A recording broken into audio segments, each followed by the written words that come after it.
사람들의 자유시간을 보내는 방식은 다양합니다. 누군가는 책을 읽고 영화를 보지만 어떤 사람은 친구들을 만나 수다를 떨거나 술을 마시고 방송인 김종국 씨처럼 운동을 하며 보내는 사람도 있습니다. 어떤 행동이 반복 자동화되어 무의식적으로 일어나는 것을 습관이라고 말합니다.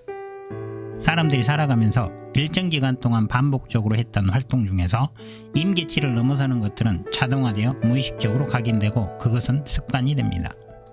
습관은 한번 형성되면 바꾸기가 대단히 어렵습니다. 그런 습관이 자기에게 도움이 되면 장점으로 작용하지만 자기에게 해가 되면 단점으로 작용합니다. 예를 들면 독서 습관은 장점이지만 흡연 습관은 단점입니다. 우리는 좋은 습관은 만들고 나쁜 습관은 깨뜨려야 합니다. 좋은 습관은 우리를 성공, 나쁜 습관은 우리를 실패로 이끌기 때문입니다. 습관은 사소한 변화들이 지속적으로 반복되면 형성됩니다.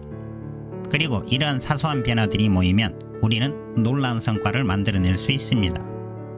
습관은 복리로 작용합니다. 매일 1%씩 나아지면 1년 후에는 37배 나아집니다. 매일 1%씩 퇴보하면 1년 후에는 거의 제로에 가까워집니다. 하지만 실천하기가 쉽지 않습니다. 게다가 변화는 느리게 일어납니다. 지금 몇천 원 아낀다고 부자가 되지 않으며 짧은 기간 연속적으로 운동했다고 몸짱이 되지도 않고 며칠 연속으로 공부한다고 바로 성적이 오르지도 않습니다.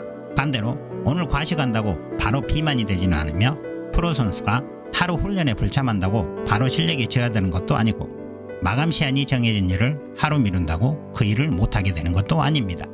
사소한 변화의 결과들은 즉각적으로 확인하기가 어렵기 때문에 실제 발전 모습과 우리가 기대하는 발전 모습의 차이에 낙담하여 중간에 그만두거나 성과를 저하시키거나 결과를 낼 수 없게 만드는 작은 일들을 대수롭지 않게 여기고 아무런 생각 없이 반복하기도 합니다. 하지만 작은 변화들은 쌓입니다. 다만 물이 차야 넘치고 100도가 되어야 끓을 뿐입니다. 작은 변화들이 지속적으로 이루어지면 하나의 습관이 형성됩니다. 우리의 두뇌는 행동을 결코 잊어먹지 못합니다. 두뇌는 행동한 것은 반드시 학습합니다. 그래서 좋은 습관은 반드시 실행해야 하고 나쁜 습관은 절대로 하지 말아야 합니다. 습관은 오랜 실행의 결과로 무의식적으로 행하게 되는 하나의 자연스러운 시스템입니다. 자제력으로 일시적으로 찍어 누른다고 만들어지는 것이 절대 아닙니다. 그래서 습관의 형성에는 현명한 계획과 적극적인 노력이 필요합니다. 심리학자 에드워드 션다이크는 1898년 습관이 형성되는 방식과 인간의 행동 규칙을 이해하기 위해 고양이들을 데리고 실험을 했습니다. 파즐 상자 안에 고양이를 넣으면 고양이는 밖에 있는 음식을 먹기 위해 여러가지 탈출 시도를 합니다. 그러다 레버를 누르면 문이 열린다는 것을 알게 됩니다. 횟수가 거듭되면서 경험이 축적되면 퍼즐 상자 탈출 시간이 평균 1분 30초에서 6.3초로 점점 빨라집니다.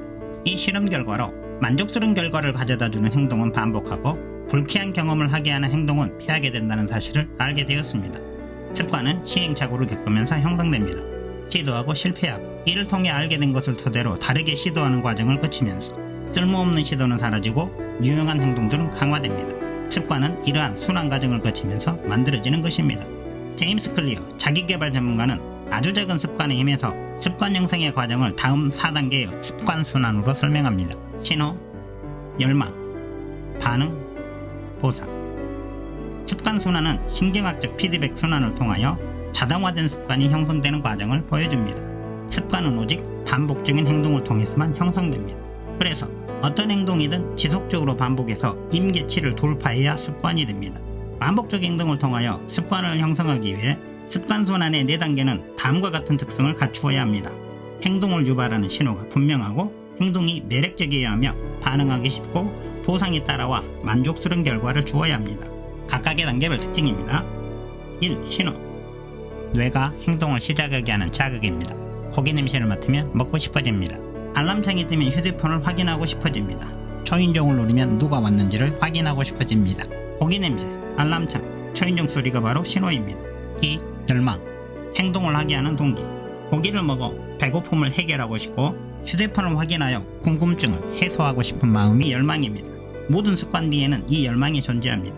흡연은 연기를 마시고 싶어서가 아니라 심리적 안정감을 얻고 싶어서 흡연을 하는 것이고 양치질도 그 자체가 목적이 아니라 입안의 청결함과 상쾌한 기분을 느끼고 싶어서 양치질을 합니다.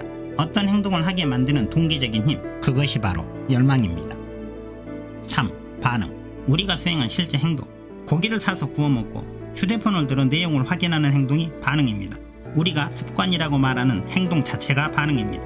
그런데 반응은 우리가 예상했던 것보다 육체적, 정신적 노력이 더 필요하거나 그 반응에 필요한 능력이 부족하면 안 하거나 못하게 됩니다. 습관을 만들거나 없앨 때 활용할 수 있는 중요한 특성입니다. 4. 보상. 습관의 최종 목표.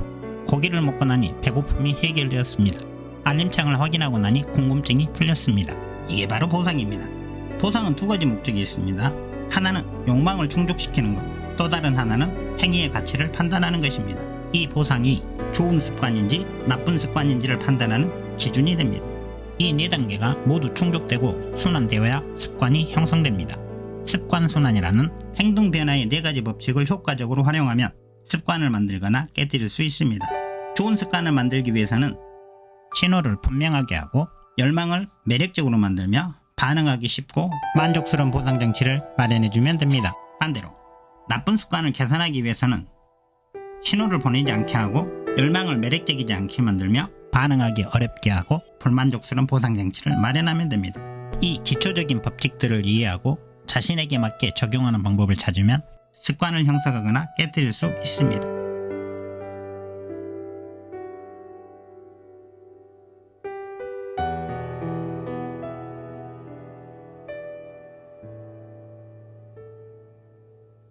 다음 영상에서는 이 네 가지 법칙들을 활용해 좋은 습관을 만들고 나쁜 습관을 깨뜨리는 시스템을 만드는 방법에 대해 이야기해 보도록 하겠습니다.